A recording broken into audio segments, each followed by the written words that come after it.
अच्छा, हम एक बार फिर आप सभी का स्वागत करते हैं दिव्य धारा के इस संस्करण में। आइए परमेश्वर के वचन को खोलेंगे हम लोग। प्रेरितों के काम 2 अध्याय और उसका 7 पद। प्रेरितों के काम 2 अध्याय 7 पद, वहां लिखा है, वे सब चकित और अचंभित होकर कहने लगे, देखो, ये जो बोल रहे हैं क्या सब गलीली नहीं है? वे सब बहुत चकित और अचंभित हो गए। जो भीड़ दौड़ करके आई है, जब विस्फोट का आवाज उन्होंने सुना है, जो आंधी की सनसनाहट का आवाज उन्होंने सुना है, उस आवाज ने भीड़ को खींच कर लाया। हजारों लोग आ गए हैं और जब वे निकट आए हैं तो सुन रहे हैं ये लोग अन्य अन्य भाषा में 120 लोग बोल रहे हैं। और जब वे लोग अपनी अपनी भाषा में इनको बोलते सुने तो लिखा है, पहले तो वे लोग घबरा गए, बहुत डर गए। ये क्यों मुझे अपना भाषा सुनाई दे रहा है? परंतु जब थोड़ी देर जब वे लोग सुनते हैं, उसके बाद यहां पर लिखा है 7वां पद में, अब वे लोग चकित हो गए और अचंभित हो गए। अमेज्ड एंड एस्टोनिश्ड, वंडर, क्या हो रहा है? परमेश्वर का कार्य ऐसा ही होता है मेरे प्रिय। जब परमेश्वर कार्य करता है तो आप चकित हो जाएंगे। जब परमेश्वर अपना हाथ बढ़ाता है तो हमें वो चकित कर देता है। और चकित जब लोग होते हैं तो वो घटना होती है जो रोजमर्रा की घटना नहीं है। रोजमर्रा की घटना है, सूरज उगता है पूर्व में और सूरज डूबता है पश्चिम में। अगर किसी दिन सूरज दक्षिण से उगेगा तो उस दिन सारी दुनिया ठहर जाएगी, ये क्या हो रहा है? क्योंकि ये रोजमर्रा की चीज नहीं है। रोज सूरज उगता है, ये सामान्य समझते हैं। एक दिन सूर्य ग्रहण लगता है, हम लोग चकित होकर के उस सूर्य ग्रहण को देखते हैं, क्योंकि ये सामान्य चीज नहीं है। और जब जब बाइबल में आप पाएंगे लोग चकित हो गए, आश्चर्य करने लगे, इसका अर्थ यह होता है कि परमेश्वर ने नेचुरल कोर्स ऑफ एक्शन में दखल दिया है। परमेश्वर ने जो सामान्य क्रम है इस दुनिया का कार्य करने का, कार्य होने का, उस क्रम में परमेश्वर ने दखल दिया है। परमेश्वर कुछ ऐसा किया है जिससे मनुष्य जाति चकित हो गया है। और आज वो दिन है, पिंतेकुस्त का वो दिन है। ऐसी घटना को लोग देख रहे हैं, ऐसा आवाज उन्होंने सुना, ऐसा चमत्कार भाषाओं का ये लोग देख रहे हैं। 120 लोग लगभग 16 अलग अलग देशों के भाषाओं को बोल रहे हैं और सब लोग वहां आकर के चकित हो गए। हमारे जो नवे प्राइम मिनिस्टर थे भारत के, और पीवी नरसिम्हा राव, उनके बारे में कहा जाता वो 17 भाषाओं का ज्ञाता थे। वो अपनी भाषा तेलुगु अच्छी तरह से बोलते थे, मराठी बोल सकते थे, हिंदी बोलते थे, उड़िया बोलते थे, बंगाली बोलते थे, गुजराती बोलते थे, कन्नड़ा, संस्कृत, तमिल, उर्दू और विदेशी भाषाओं में French, Arabic, Spanish, German, Persian. और वह व्यक्ति यदि जिंदा होता तो चकित हो जाते हम लोग उसके मुंह से। अगर 17 अलग अलग भाषा को एक ही समय में वो बोले तो। परंतु जब मैं उसके जीवन को अध्ययन करने लगा, इतनी भाषाओं का ज्ञान उनको कैसे हुआ, तब मैंने पाया वे कई यूनिवर्सिटी में पढ़ाई की, उन्होंने दशकों तक पढ़ाई किया।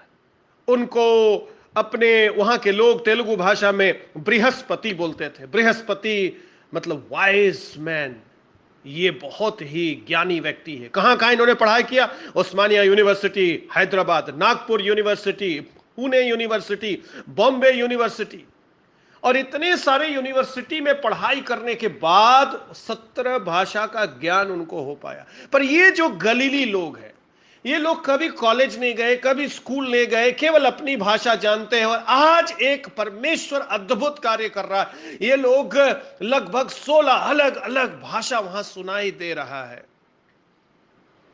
यीशु मसीह जब इस दुनिया में आया तो रोज लोगों को चकित करता था। जब लोग उसके पास आते थे तो चकित हो जाते थे। केवल यीशु मसीह चकित नहीं किया, पर जब आप पुराने नियम को पढ़ेंगे, पूरा पवित्र शास्त्र आपको अचंभा करेगा। अचंभा आपका शुरू होगा उत्पत्ति का किताब 1 अध्याय 1 पद से। आदि में परमेश्वर ने आकाश और पृथ्वी की सृष्टि की। आकाश और पृथ्वी, आप बोलने में ज्यादा टाइम नहीं लगा, पर आकाश और पृथ्वी में जो कुछ पाया जाता है, यदि इसके बारे में आप सोचेंगे तो आप समझ नहीं पाएंगे परमेश्वर ने इन दोनों चीजों को एक ही पद में कैसे बना दिया। आप केवल पृथ्वी के बारे में सोचेंगे तो इतना बड़ा भूमि है, इतना जल है, इतना वनस्पति है, इतने जानवर हैं, इतने कीड़े मकोड़े हैं, इतने पक्षी हैं, इतने जीव जंतु हैं, इतने प्रकार के करोड़ों प्रकार की रचना परमेश्वर ने, पहले पद में परमेश्वर ने आदि में परमेश्वर ने आकाश और पृथ्वी को बनाया। और परमेश्वर उसके बाद पहला अध्याय में जब आप जाएंगे तो एक एक दिन में परमेश्वर रचना कर रहा। अद्भुत है उसका पूरा किताब और हमें चकित करता। जब जब हम परमेश्वर के पास आएंगे, परमेश्वर के कार्य पर दर्शन करेंगे तो परमेश्वर हमें चकित करता है मेरे प्रियो। परमेश्वर ने चकित कर दिया जब यूसुफ ने राजा के स्वप्न का ठीक ठीक उत्तर बता दिया। जब यूसुफ का स्वप्न उसने सुना तो लिखा राजा चकित हो गया, इसको इतना बुद्धि कहां से आ गया। नूह के समय में जब परमेश्वर ने बोला बारिश भेजने वाले हैं, न्याय आने वाला है, लोग मुझसे दूर हो गए, लोगों ने विश्वास नहीं किया, ऐसा कभी होगा नहीं, क्योंकि बारिश हुआ नहीं था, उन लोग बारिश कभी देखा नहीं था। और लिखा है जब बारिश आया तो लोग चकित हो गए। अगर वो लोग विश्वास किए होते तो वो लोग जो है नाव के अंदर होते, उस जहाज के अंदर होते। परंतु परमेश्वर जब अपना कार्य करता है तो अद्भुत करता, जो कभी नहीं हुआ है। अब्राहम को परमेश्वर ने उस समय पुत्र दिया जब वे लोग दोनों बुजुर्ग अवस्था में थे। कोई नहीं विश्वास कर सकता है कि 100 साल के उम्र में अब्राहम को एक बेटा प्राप्त होगा। पर परमेश्वर चूंकि नेचुरल कोर्स ऑफ एक्शन में दखल देता है, जब वो चमत्कार करता है, जब परमेश्वर अपना कोई कार्य करता है तो परमेश्वर हमें चकित कर देता है, चंभित कर देता है। और जब परमेश्वर ने अपने दास को बुलाया जलती झाड़ी में से तो वो अचंभा गया। परमेश्वर, आग तो दिखाई दे रहा है परंतु झाड़ी जल नहीं रही है। इस्राएली लोग समुद्र के पास आ गए, समुद्र 2 भाग हो गया। कैसा महसूस हुआ होगा उनको, उतरने से पहले उनको दिल में कैसा लगा होगा, आश्चर्यचकित हो गए होंगे। पहले तो घबरा गए होंगे समुद्र देख करके, उसके बाद जब पानी 2 भाग होने लगा होगा घबराहट उनको बढ़ रहा होगा क्योंकि दीवार खड़ी हो रही होगी। परंतु जब सूखा भूमि उनको दिखाई दिया होगा वे चकित हो गए होंगे, क्योंकि परमेश्वर जो कुछ करता है वो हमें चकित कर देता है मेरे प्रियो। जब उनको भूख लगी, उनके पास रोटी नहीं है, लिखा है जब वे लोग उठे सुबह में तो देख रहे हैं कि कुछ गिरा हुआ है भूमि पर। परमेश्वर ने स्वर्ग से रोटी गिराया है और किसी आदमी ने जब उसको देखा तो चिल्लाया, व्हाट इज इट, ये क्या है। अपनी भाषा में बोला मन्ना। मन्ना, मन्ना का मतलब होता है ये क्या है, और उस रोटी का नाम ही पड़ गया मन्ना। परमेश्वर ने स्वर्गदूतों की रोटी को मनुष्यों को 40 साल तक खिलाया। आज तक ऐसा कभी हुआ नहीं है, स्वर्ग फाड़ करके कभी रोटी गिरा नहीं, परंतु परमेश्वर तो कर सकता है। परमेश्वर के लिए कोई भी अचंभा का कार्य नहीं है। गलील का लोग है, अनपढ़ लोग है, मछली मारने वाला लोग है, परंतु ये लोग ऐसा भाषा बोल रहा है जैसे उस्मानिया यूनिवर्सिटी गया है, लोग नागपुर यूनिवर्सिटी गया है, पुणे यूनिवर्सिटी गया है, बॉम्बे यूनिवर्सिटी गया, कोई यूनिवर्सिटी ये लोग नहीं गया है, एक दिन भी ये लोग क्लास नहीं किया है, परंतु ये लोग भाषाओं का ऐसा ज्ञान है। ये पवित्र आत्मा का सामर्थ्य है, ये सिखा हुआ चीज नहीं है, किसी लोग ने आपको नहीं सिखाया। जब पवित्र आत्मा आपके अंदर कार्य करने लगता है, जब परमेश्वर आपके अंदर कार्य करने लगता है, जब परमेश्वर आपको इस्तेमाल करने लगता है, आप स्वयं चकित हो जाएंगे। जो काम आप कर रहे हैं, आपको सुनने वाले लोग चकित हो जाएंगे। आपका गीत सुनने वाले लोग, आपने जो गीत लिखा उसको सुनकर लोग आशीष पाएंगे, जो संदेश आप सुनाएंगे उससे आशीष पाएंगे। वो लोग चकित हो जाएंगे, अचंभा करेंगे, कहां से, किसने इसको इतना बुद्धि दे दिया, किसने इसको यह सिखाया है। दाऊद जब गोलियत के सामने खड़ा हो गया, जब सारी सेना पीछे हट गई है, लिखा है उसने गोलियत को मार गिराया।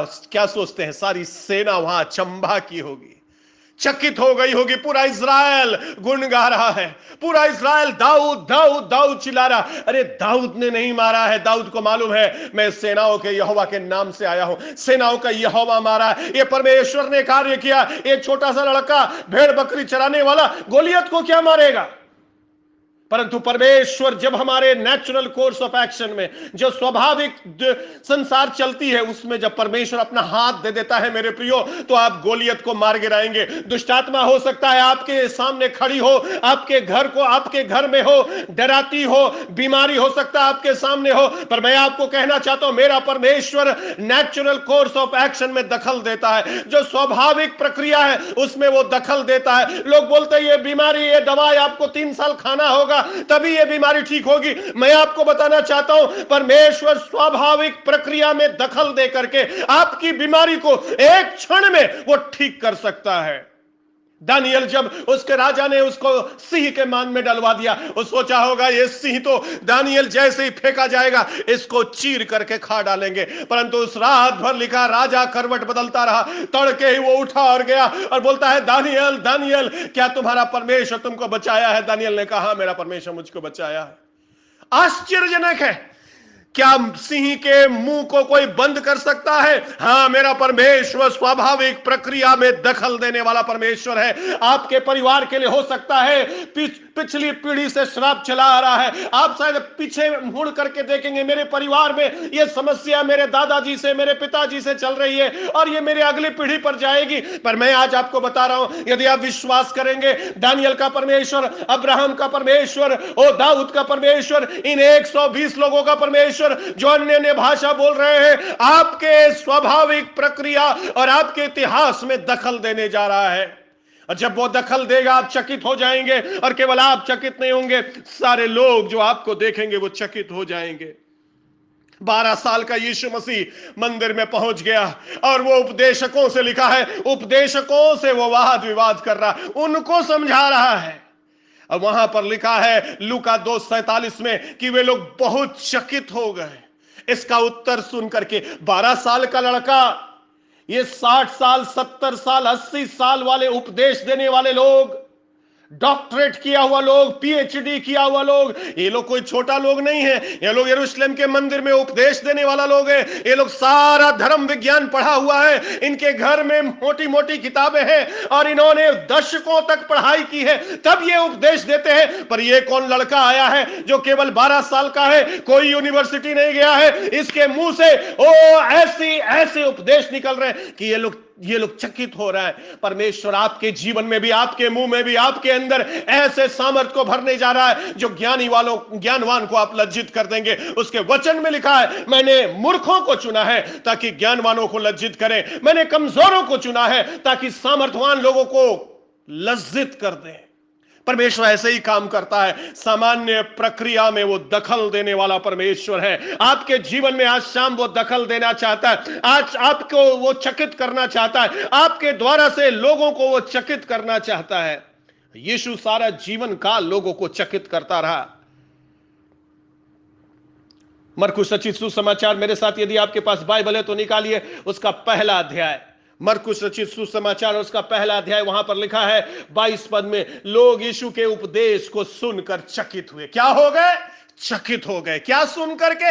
उपदेश को सुन करके। उपदेश सुनकर क्यों चकित हो गए? आगे लिखा है, क्योंकि वह उन्हें शास्त्रियों के समान नहीं परंतु अधिकारी के समान उपदेश देता था। वह उन्हें पीएचडी किया हुआ लोगों के समान प्रचार नहीं करता था। वो बोलता था तो लगता था अधिकार से बोल रहा है। एक बोलना होता है जो पढ़ करके बोलते हैं, एक बोलना होता है जो पवित्र आत्मा आपके दिल में डालता है और अधिकार से आप बोलते हैं। लोग चकित हो रहे हैं, ऐसा प्रचारक सुने नहीं है, ऐसा उपदेशक सुने नहीं है। हम बहुत उपदेशकों को सुने हैं, बढ़िया बढ़िया ज्ञान देने वाले लोगों को सुने हैं, पर वे लोग सब सीख करके बोलते हैं, पुराना पानी से निकाल करके बोलते हैं। पर ये कौन नया प्रचारक आया है, ये ताजा पानी दे रहा है, ये अधिकार के संग बात कर रहा है। अरे ये अधिकार के संग इसलिए बात कर रहा है क्योंकि यही तो वो वचन है जिसके बारे में ये उपदेशक लोग प्रचार कर रहे हैं। ये उस वचन को पढ़ करके वचन को समझने की कोशिश कर रहे हैं और यही वचन साक्षात आ गया है। तो जब ये बोलेगा तो अंतर तो लगेगा ही, दिमाग तो चकराएगा ही, चकित तो तुम होगे ही, अचंभा तो तुम करोगे ही। ये अधिकार के साथ बोलता है। अधिकार के साथ इसलिए बोलता है क्योंकि यही अधिकारी है, सारा दुनिया का मालिक यही है, स्वर्ग और पृथ्वी का राजा यही है, अनंत काल का वचन यही है, यही सृष्टिकर्ता परमेश्वर है, ये देह को धारण करके आया है, इसलिए अधिकार से बोलता है। लोग चकित हो रहे हैं। उसके बाद लिखा है वहां 23 पद में, उसी समय आराधनालय में एक अशुद्ध आत्मा थी और वो यीशु से कहता है, हमसे तुमका क्या काम है, तू हमें नष्ट करने आया है। लिखा है 25 पद में, यीशु ने दुष्ट आत्मा को डांटा और उससे कहा, चुप रह, निकल जा। ध्यान से सुनिएगा, यीशु मसीह अधिकार से केवल प्रचार नहीं कर रहा, यीशु मसीह अधिकार से दुष्ट आत्मा को डांट रहा, दुष्ट आत्मा से वार्तालाप नहीं कर रहा है। कहां रहता है तुम, कहां तेरा घर है। हम लोग ऐसे ही करते, दुष्ट आत्मा से भेंट होता है, हम लोग उसके संग डायलॉग स्थापित करते हैं। यीशु मसीह बोलता है, shut up and get out, चुप हो जाओ और निकल जाओ। ये कौन है जो दुष्ट आत्माओं को डांटता है? अरे मेरा बड़ा बड़ा उपदेशक लोग है, यहाँ शास्त्री लोग है, फरीसी लोग है, इतना ज्ञानी लोग है, इतना परमेश्वर के बारे जानता है, पर दुष्ट आत्मा को डांट नहीं पाता। ये कौन आदमी आया है जो अधिकार के संग दुष्ट आत्मा को डांटता है? अरे ये स्वाभाविक प्रक्रिया में दखल देने आया है। ये तुम्हारे जिंदगी का जो इतिहास चल रहा है उसको बदल देने आया है। ये जो नफरत का माहौल चल रहा है उसको बदल देने आया। ये जो बीमारी का तांडव तुम्हारे घर में चल रहा उसको रोक देने आया। ये जो श्राप सदियों से तुम्हारे ऊपर है, इस श्राप को वो काटने आया है, तुमको जंजाल से निकालने आया, तुम्हारे जिंदगी में आनंद लेकर के आया है। ये चमत्कार करने आया है, चकित हो जाएगा। आगे लिखा है 25 पद में, यीशु मसीह ने जब उसको डांटा तो लिखा है शुद्ध आत्मा मरोड़ करके निकल गई। और जब निकल गई 27 पद में लिखा है सब लोग आश्चर्य करते हुए ये पूछने लगे, ये क्या बात है? कौन है ये व्यक्ति? कहां से आया है? ये कैसा उपदेश दे रहा है? कैसे ये दुष्टात्मा को निकालता है और दुष्टात्मा इसका बात भी मान लेता है? ये कौन है? रोटी देख करके इस्राएली लोग यही बोला, व्हाट इज दिस? मन्ना, मन्ना ये क्या है? यीशु मसीह को देख करके इस्राएली लोग यही बोल रहा है, हु इज दिस? ये कौन है? अरे ये वही रोटी है जो 40 साल लोगों को खिलाया गया था। ये वही रोटी है, अब साक्षात उतर आया है, जो परमेश्वर ने अपने लोगों को जिंदा रखने के लिए खिलाया था। आज वही रोटी को यीशु मसीह के रूप में उसने भेज दिया और यीशु मसीह अंतिम रात में बोलता, लो ये रोटी खाओ, ये मैं हूं, और जो इस रोटी को खाएगा वो कभी नहीं मरेगा। लोग आश्चर्य करते हैं जब यीशु मसीह के निकट में आते हैं। दुष्ट आत्मा भी इसका बात मानती है। नया उपदेशक आया है, कौन है ये आदमी?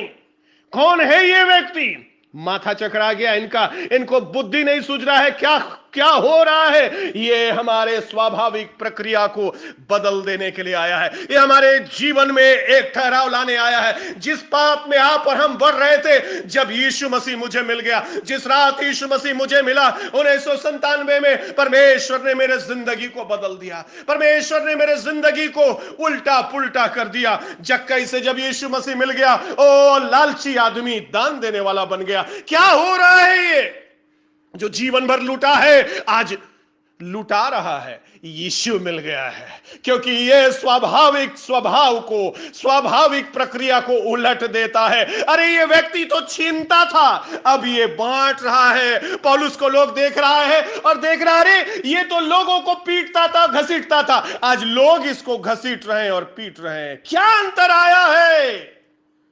यीशु आ गया है।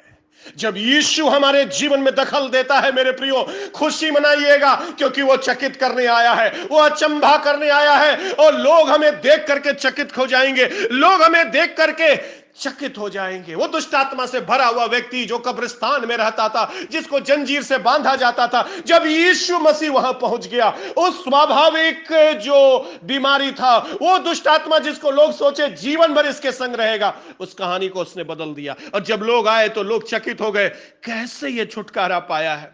यीशु मसीह जब आपके जीवन में प्रवेश करेगा, आज शाम उसको अपने जीवन में प्रवेश करने दीजिए। मरकुस रचित सुसमाचार 2 और उसके 12 में इस प्रकार से लिखा है, यीशु मसीह कहता लकवा मारा हुआ व्यक्ति को, उठ अपना खाट उठा और चल फिर। यीशु मसीह कहता उठ अपना खाट उठा और चल फिर, और वो लिखा है उठ गया और खाट उठाया और चलने फिरने लगा। और तब लोग वहां पर बोल रहे हैं, ऐसा हमने कभी नहीं देखा है, कभी नहीं देखा होगा। यीशु के समान आपने किसी को नहीं देखा होगा। आज शाम उस यीशु को देखने की कोशिश करिए। आज शाम उस यीशु को मौका दीजिए कि आपके जिंदगी में दखल दे। आज उसको अपने जिंदगी में आने दीजिए, आपके जिंदगी को वो बदल करके रख देगा। आप फिर वैसे नहीं रह जाएंगे जैसे यीशु में आने से पहले थे। आपका जिंदगी पूरी तरह से यीशु मसीह बदलने जा रहा है। चकित हो गया, लोग चकरा गया, क्या हो रहा है, क्या हो रहा है। मैं संदेश को समाप्त करूंगा। एक बड़ा चकित जो यीशु मसीह ने हम लोगों को किया, वो ये है अपना प्रेम जब हम लोगों पर उंडेला। परमेश्वर ने जगत से ऐसा प्रेम किया कि उसने अपना जान हम लोगों के लिए दे दिया। किसके लिए जान दिया मालूम? उसने अपने बेटे या बेटी से आप पूछेंगे, बेटा तुम मुझे क्यों प्यार करता है, तो बेटा बोलेगा, पापा आप बहुत अच्छे हैं, या पापा आप मुझसे प्यार करते हैं, या पापा आप मुझको भोजन खिलाते हैं, या पापा आप मुझके मेरे लिए अच्छा कपड़ा खरीदते हैं। अपनी पत्नी से या पति से आप पूछेंगे, आप मुझसे क्यों प्रेम करते हैं, बोलेंगे आप मुझसे प्रेम करते हैं इसलिए हम प्रेम करते हैं, या आप बहुत अच्छे हैं इसलिए हम प्रेम करते हैं, आप बहुत चिंता करते हैं मेरी इसीलिए प्रेम करते हैं। जब परमेश्वर से आप पूछिएगा किसी दिन, परमेश्वर आप मुझसे क्यों प्रेम करते हैं, जानते क्या बोलेगा वो? तेरे तेरे कारण से नहीं, क्योंकि तू प्रेम के लायक नहीं था। बाइबल बताती है कि हम लोग पाप में डूबे थे, बैर भाव में, ईर्ष्या में, जलन में, क्रोध में, नाना प्रकार की अभिलाषाओं में, शारीरिक अभिलाषाओं में, गंदे गंदे पाप में हम लोग पड़े हुए थे। तब यीशु प्यार किया हमसे। उसने तब आपको प्यार नहीं किया जब आपने उसको प्यार किया। आज भी यीशु आपको इसलिए नहीं प्यार करता है कि आप उससे प्यार करते, इसलिए उसके प्रेम को अनकंडीशनल लव बोलते हैं, बिना शर्त का प्यार। अनुग्रह किया हम पर, इसलिए हमसे उसने प्यार किया। अनुग्रह भी किया, कृपा भी दिखाया, क्षमा भी किया और हमसे प्यार किया। हमसे क्या लिया? कुछ नहीं, हम तो शत्रु थे, बैरी थे उसका। चकित हो जाते हैं जब उसके प्यार को स्मरण करेंगे। आज यीशु को बोलिए, प्रभु आप तो रोज हमको चकित करते हैं। एक चीज मैं और बताना चाहता हूं इस ईश्वर के बारे में, वो रोज आपको अचंभा करेगा, रोज आप चकित होंगे यदि यीशु के साथ आप चल रहे हैं। रोज सुबह जब उठते हैं, घुटना टेकिए उसके सामने और बोलिए, प्रभु आज मुझे चकित करिए, अपना दखल करिए प्रभु मेरे स्वाभाविक जीवन में। आज मैं स्कूल जा रहा हूं प्रभु, आज मैं पढ़ाने जा रहा हूं या पढ़ने जा रहा हूं प्रभु, दखल दीजिए प्रभु। ये जो समस्या चल रही है मेरे कार्यस्थल में, आज वो समस्या दूर होने जा रहा। सामान्य प्रक्रिया में तो ये नहीं होगा प्रभु। जो व्यक्ति आपको परेशान कर रहा है, जो अधिकारी आपको परेशान कर रहा है, सामान्य परिस्थिति में लगेगा ये अधिकारी जीवन भर यहीं रहेगा, जीवन भर हमको परेशान करेगा। पर जिस परमेश्वर की मैं बात कर रहा हूं, वो आसमान खोलकर रोटी गिराता है, वो हरेक आपके जरूरत के समय आपके स्वाभाविक प्रक्रिया में दखल दे करके जिस व्यक्ति से आपको समस्या है वहां का वातावरण परमेश्वर बदलता है, व्यक्ति को परमेश्वर बदलता है। जो भी आपकी परिस्थिति है उसमें यीशु को आने दीजिए आज और बोलिए, प्रभु इस वातावरण में आप प्रवेश करिए। हो सकता है आप जिस कलीसिया में जाते हैं आपको लग रहा है यहां का जो सेवक है वो ठीक नहीं, या ये कलीसिया ठीक नहीं, आप परमेश्वर को बोलिए, तो कलीसिया मत छोड़िए, लोगों को छोड़कर मत जाइए। आप उस यीशु को बोलिए, यीशु आप दखल दीजिए प्रभु, आप इस परिस्थिति में दखल दीजिए प्रभु, आप कुछ करिए प्रभु। क्योंकि जब आप हाथ बढ़ाएंगे प्रभु, लोग चकित हो जाएगा, परिस्थितियां बदल जाएगी, और सिंह का मुंह बंद हो जाएगा, आकाश खुलकर रोटी गिरने लगेगा, चमत्कार होने लगेगा। 100 वर्ष में परमेश्वर संतान का आप दान देंगे, क्योंकि परमेश्वर में विश्वास करता आप चमत्कार करने वाला परमेश्वर है। वो चकित कर देगा जो प्यार वो हमसे और आपसे करता है। चकित करने वाला परमेश्वर है। 120 लोगों को देख करके पूरा यरूशलेम आज अचंभा कर रहा है। अचंभा करो, क्योंकि ये जो उसके अंदर है ये यीशु मसीह ने इन्हें भर दिया है। अब ये लोग जहां जाएंगे लोग अचंभा करेंगे, जहां भी यीशु मसीह का लोग जाता है लोग उनको देखकर अचंभा करेंगे। जब यीशु मसीह का आत्मा से भरा हुआ लोग बोलने लगता है लोग अचंभा करेंगे, लोग दौड़े चले आएंगे, भीड़ आ जाएगी, पूछेगी कौन है तुम्हारा ईश्वर, किसका प्रचार तुम कर रहा है। चकित हो जाएगा लोग, अचंभा करेगा लोग। वो यीशु मसीह आपका यीशु मसीह है। आइए अपनी आंखों को बंद करेंगे। प्रभु हम धन्यवाद देते हैं आज शाम, धन्यवाद देते हैं कि तू रोज चकित करता है, अचंभा में डाल देता दुनिया को। मुझे इस्तेमाल करिए, जितने भी लोग मेरी आवाज़ सुन रहे हैं प्रभु, उन 120 लोगों के समान ऐसा अलौकिक शक्ति हम लोगों को दीजिए प्रभु, कि लोग अचंभा करें जब हम लोग बोलें, जब हम लोग प्रार्थना करें, जब हम लोग कहीं भी जाएं प्रभु, वहाँ की वातावरण बदल जाए, लोग हमें देखें और चकित हो जाएं, क्योंकि हम तेरे लोग हैं प्रभु। हम सामान्य जिंदगी नहीं जीते हैं प्रभु, हम सामान्य जिंदगी में असामान्य दखल देने वाला लोग हैं प्रभु, क्योंकि आप सामान्य जिंदगी को पसंद नहीं करते हैं। आप छोटे को बड़ा और बड़े को छोटा करने वाला परमेश्वर, आप दखल देने वाला परमेश्वर है, आप पानी को दाखरस में बदल देने वाला परमेश्वर है, जाल को मछली से भर देने वाला। लोग चकित हो जाते हैं आपको देखकर प्रभु। धन्यवाद देते यीशु मसीह के नाम से मांगते हैं, ऐसा ही।